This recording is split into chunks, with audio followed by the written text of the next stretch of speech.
32 নম্বর হাদিস শরীফ, আশাদ্দুন নাসি আযাবান ইনদাল্লাহিল মুসাউবির। হাদিস শরীফের অর্থ ছবি বানানে ওয়ালাগণ আল্লাহ তাআলার নিকট ভীষণ শাস্তি ভোগ করিবে। 33 নম্বর হাদিস শরীফ, আনা খাতামুন নবিয়্যিনা লা নাবিয়্যা বাদি। হাদিস শরীফের অর্থ আমি শেষ নবী, আমার পর আর কোন নবী আসিবে না। 34 নম্বর হাদিস শরীফ, মান সাতারা মুসলিমান সাতারাহুল্লাহু ফিদ দুনিয়া ওয়াল আখিরাহ। হাদিস শরীফের অর্থ যে ব্যক্তি কোন মুসলমানের দোষ গোপন রাখিবে, আল্লাহ তাআলা দুনিয়া ও আখিরাতে তাহার দোষ গোপন রাখিবে। 25 নম্বর হাদিস শরীফ, লা তাত্তাখিযুল কুবুর মাসাজিদ। হাদিস শরীফের অর্থ কবরকে সিজদা করিও না। 70 নম্বর হাদিস শরীফ, কুন ফিদ দুনিয়া কান্নাকা গরীবুন আও আবিরু সাবিল। 70 নম্বর হাদিস শরীফের অর্থ দুনিয়াতে এমনই ভাবে থাকো যেমন কোন মুসাফির বা প্রতীক থাকে। 37 নম্বর হাদিস শরীফ, ইন্নাল উলামা ওয়ারাসাতুল আমবিয়া। 37 নম্বর হাদিস শরীফের অর্থ আলেমগণ পয়গম্বরগণের ওয়ারিস। 38 নম্বর হাদিস শরীফ, আদ-দাল্লু আলাল খায়রি কাফাইলিহি।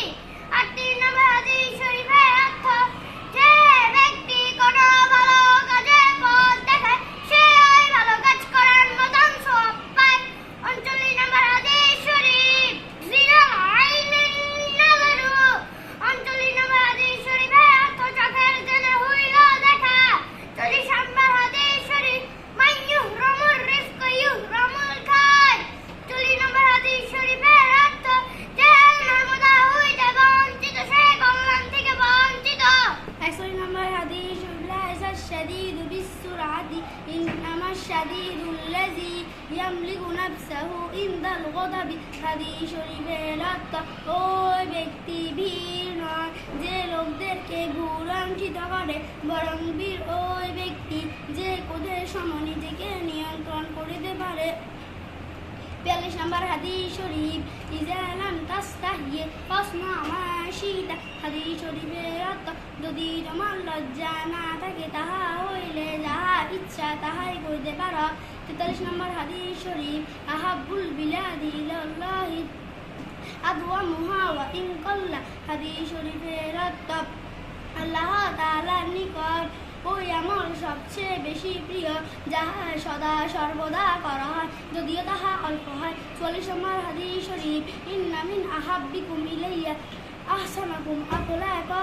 হাদিস শরীফের অর্থ তোমাদের মধ্যে আমার নিকট ওই ব্যক্তি বেশি প্রিয় যে বেশি চরিত্রবান। 45 নম্বর হাদিস শরীফ, আদ-দুনিয়া সিজনুল মুমিন ওয়া জান্নাতুল কাফির। হাদিস শরীফের অর্থ দুনিয়া মুসলমানদের জন্য কয়েদখানা এবং কাফিরদের জন্য বেহেশতখানা।